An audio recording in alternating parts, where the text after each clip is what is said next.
Mesdames, Messieurs, bonjour. Agression rwandaise, le Rwanda veut-il coaliser avec le pays limitrophe de la République démocratique du Congo? Voilà donc la question qui nous intéresse dans l'actualité du jour. David Loupement, bonjour et bienvenue. Bonjour Blaise, bonjour à tous les téléspectateurs qui vous poste. Et après ça, nous allons également nous rendre, en tout cas, du côté du ministère de l'économie où, durant 2 jours, soit du 31 juillet au 1er août 2023, les experts et entrepreneurs de des pays vont développer, je vais dire, la RDC et l'Angola, vont développer et réfléchir sur plusieurs thèmes, notamment la coopération économique entre la République démocratique du Congo, les opportunités d'affaires et les investissements. Mesdames et messieurs, vous êtes nouveaux sur la chaîne, n'oubliez pas de vous abonner et on se retrouve dans la deuxième partie de cette vidéo.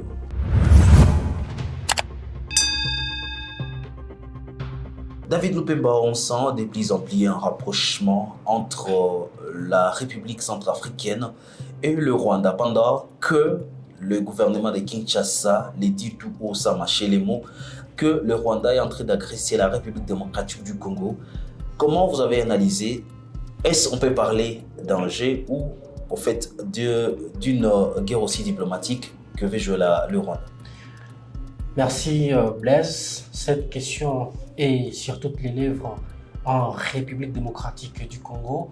Les Congolais s'interrogent sur l'opportunité de ces rapprochements dans cette période où la RDC est agressée par le Rwanda dans sa partie est.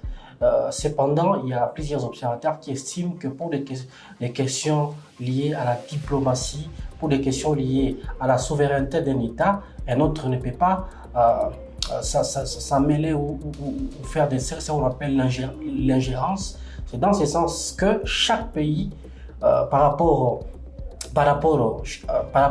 à sa souveraineté, a le droit de choisir qui être son ami et qui, en réalité, mettre des côtés. Parce que la République centrafricaine, avec les Rwandais, est en train de nouer ses relations avec les Rwandais. Il y a une cinquantaine, n'est-ce pas, de partenariats qui ont été signés entre les deux États, notamment dans plusieurs secteurs.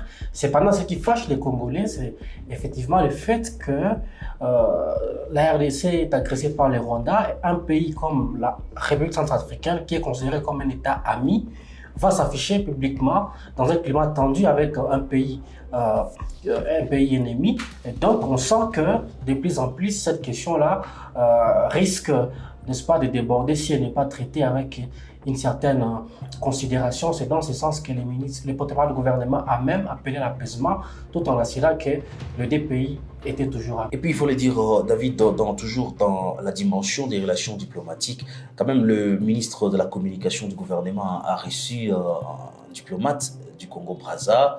Et il faut le dire, déjà la semaine passée, Kigali et le Congo-Brazza aussi avaient des relations de proximité. Qu'est-ce qu'on peut craindre à ce niveau? Vous savez que les deux capitales les plus proches du monde, c'est Kinshasa et Congo-Brazza. Brazzaville est très stratégique par rapport au positionnement de Kinshasa.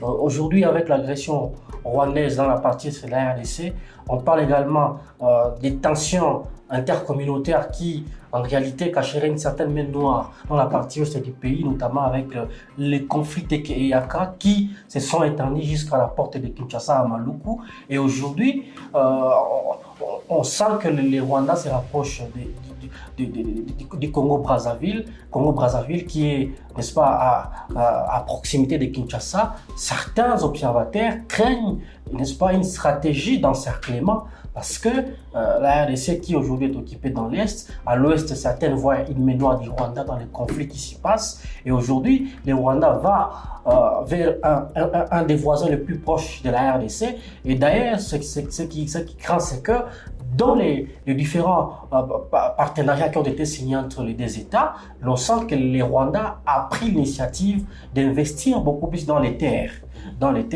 Et vous savez que lorsqu'on parle de terres, il y a toujours, n'est-ce pas, beaucoup de choses qui se passent. C'est comme ça que dans l'Ouest, avant que le conflit ne commence, il y a des gens qui sont venus avec des vaches qui s'appelaient soi-disant des éleveurs et par la suite on a vu ce qui s'est passé. Est-ce que ce n'est pas la même stratégie qui est utilisée afin de faire du Congo-Brazzaville juste une porte pour attaquer Kinshasa. C'est ce qu'en tout cas l'opinion craint, mais je crois à ce stade, il n'est pas opportun de confirmer que c'est la stratégie qui est en train d'être faite afin d'atteindre cet objectif-là. Patrick Mouya fixe l'opinion par rapport à cette vive tension entre le Congo-Brazza et Kinshasa. Je vais proposer ici de la suite. Denis Sassou Nguesso était attendu à Kinshasa, mais il n'est pas arrivé simplement parce qu'il y a eu un conflit de calendrier. Et d'ailleurs, vous avez tous beaucoup commenté le fait que le président de la République ne soit pas parti en Russie, alors qu'il y était annoncé parce qu'il y avait le sommet Russie-Afrique. Et il s'est fait représenter par le Premier ministre de Brazzaville, Anatole Koliné-Makosso, qui est arrivé dans sa délégation avec des ministres du Congo-Brazzaville, notamment le ministre Thierry Mungala de la communication. Et donc, cette présence à la cérémonie marquant les débuts des Jeux de la francophonie illustre déjà la nature de rapport que nous avons. Comme je l'ai dit la dernière fois, chaque pays est souverain et libre d'avoir sa stratégie diplomatique. Que le Congo-Brazza ou que la République centrafricaine se rapproche du Rwanda, nous, comme pays, on respecte leur choix. Ici, il faut comprendre la frustration. Du reste, justifiée ou compréhensible de Congolais lorsqu'ils estiment que du fait de notre proximité avec le Congo-Brazza, ils ne peuvent pas se rapprocher du Rwanda dans ces contextes. Ça, c'est une opinion congolaise qui s'est exprimée, qui est justifiée. Il faut la respecter parce que nous sommes dans un cadre démocratique où les citoyens ont le droit de s'exprimer sur la situation générale du pays, y compris dans ce qui se passe dans la sous-région. Deuxièmement, et ce qui n'est pas acceptable, ça vaut pour vous et ça vaut pour tout le monde. On ne prend pas parole pour insulter ou tenir des propos discourtois envers un quidam ou envers un chef d'État. Je pense que nous avons eu l'occasion, au terme de la réunion entre les deux premiers ministres, de parler principalement des sujets qui nous intéressent les deux pays. L'énergie, le bassin forestier, on parle de projet Pont-Route-Rail. Mais ce qu'il faut que les Congolais retiennent, c'est que nous, République démocratique du Congo, nous sommes le plus grand pays de la région. Nous avons 9 pays voisins et ces 9 pays voisins sont tributaires de nous. Et vous savez que dans les rapports entre États, il n'y a que des intérêts, il n'y a pas d'amitié. Ce que nous faisons sous la conduite du président de la République, c'est justement de reconstruire notre appareil diplomatique. Ce n'est peut-être pas le cadre de vous faire le chapelet de tout ce qui a été fait, mais même la tenue de ces Jeux, je ne voudrais pas revenir sur les détails de ceux qui l'ont combattu, est la preuve que diplomatiquement, la République démocratique du Congo a repris sa place. Autant dans les leaderships sur les questions climatiques, nous parlons des pays solutions, la République démocratique du Congo est à sa place. Et ceci, ça le sera dans tous les domaines, y compris militaires, parce que nous travaillons aussi. Parlons de cette relation RDC-Angola durant 2 jours, soit du 31 juillet au 1er août 2023. Les experts et entrepreneurs de des pays vont développer et réfléchir sur plusieurs sous-thèmes, notamment la coopération économique entre la RDC et l'Angola, les opportunités d'affaires et les investissements, la circulation des biens et de personnes, sans oublier des questions de sécurité aux frontières communes. Suivez ici l'intervention du vice-premier ministre et ministre de l'économie nationale de la RDC, Vital Kamerhe. Mes remerciements s'adressent également à vous tous.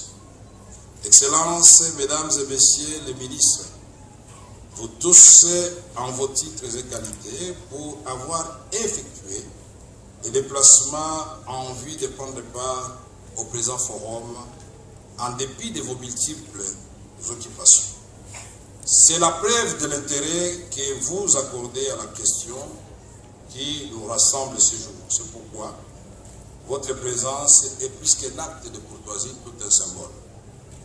À toutes les éminentes personnalités et les opérateurs économiques de nos 2 pays, chefs d'entreprise ici présents, je voudrais indiquer combien nous sommes réconfortés et honorés par votre présence, car en faisant le choix de prendre part à ces assises, vous avez souscrit à garantir à nos générations futures cet espoir que nous voulons pour nos deux pays et pourquoi pas pour l'ensemble de notre continent.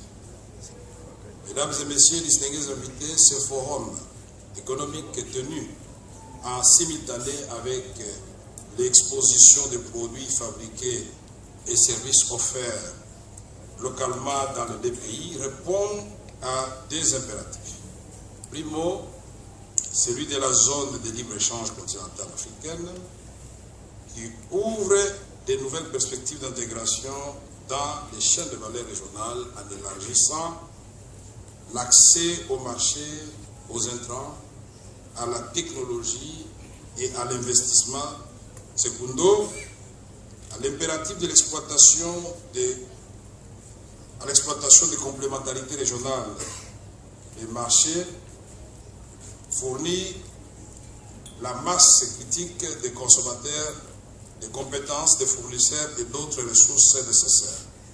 Les forums visent à stimuler le commerce de nos deux pays en reliant environ 137 millions de personnes à un produit brut estimé à plus de 138 milliards de dollars américains. Il constitue donc un cadre d'échange et de dialogue devant offrir mutuellement de réelles opportunités pour renforcer le sort de nos activités économiques par des échanges commerciaux ainsi que des investissements croisés entre nos deux pays. C'est ainsi que c'est aussi l'occasion de recueillir à la source toutes les informations relatives aux questions d'investissement et particulièrement les avantages et autres facilités que nos deux gouvernements offrent aux investisseurs potentiels désirant s'établir en République démocratique du Congo ou en République d'Angola. Mesdames et messieurs, distingués invités, ce forum porte en lui-même en fait l'ambition de poser le socle de l'intégration régionale de la RDC et l'Angola, pays voisins unis par une même histoire et les mêmes traditions se doivent de se retrouver, dépouillés de toutes les distances que les tragédies ont installées depuis longtemps. Nous sommes nourris par la même source de valeurs africaines et nous avons le devoir de nous retrouver les chemins que nos ancêtres ont tracés. Parce qu'également, c'est un moment d'échange. Nous allons nous diriger du côté, le site internet, le www.kivmorningpost.cd pour aller suivre ce qui se passe, d'autres actualités également qu'on peut découvrir sur les sites. Et dans ces moments d'échange, David, la question qui m'intéresse, c'est la participation des femmes, surtout en cette période où le pays se prépare aux élections. Une deuxième femme en province du Nord Kivu déjà se prononce par rapport à sa candidature à la présidence. Une deuxième femme se prononce par rapport à sa candidature à la présidence de la République. Il s'agit de Mme Marie Ikofu qui vient juste après l'annonce qui a été faite il y a quelques semaines par Hortense Maliro. Hortense Maliro, cette femme qui est très connue dans la ville de Goma, qui vit avec un handicap, qui a aussi exprimé ses ambitions afin de briguer la magistrature suprême. Marie Ikofu, qui est arrivée à Goma dans l'est du pays, explique que les raisons qui l'ont poussée à vouloir revenir à la magistrature suprême après son échec en 2018, c'est effectivement parce qu'il veut changer la donne, il veut changer la dynamique. Il estime que le peuple congolais mérite mieux par rapport à ses richesses, par rapport à ses ressources et tout ce qui va avec. Cette dame s'est dit, ou même affirme que si elle était élue présidente de la République, elle apportera en tout cas une certaine dose de changement dans les pays afin de permettre à la RDC de connaître son décollage. Et donc, elle a appelé les femmes à la mobilisation, à une certaine mobilisation afin de l'accompagner. Et je pense que Blaise, c'est déjà bon lorsque les femmes de ces pays commencent à comprendre que les changements qui ont été longtemps cherchés ne peuvent pas venir que des hommes, mais des femmes peuvent aussi être des actrices, des femmes peuvent aussi être des instruments de ces changements et cela est possible comme elle l'a dit. Mesdames et messieurs, allez visiter les www.kivmorningpost.cd pour aller suivre l'actualité en tout cas de Goma, du Nord Kivu, de la RDC, de partout au monde. Merci David d'avoir été avec nous. Merci Blaise. Mesdames et messieurs, on se retrouve très prochainement pour un autre numéro. Portez-vous bien.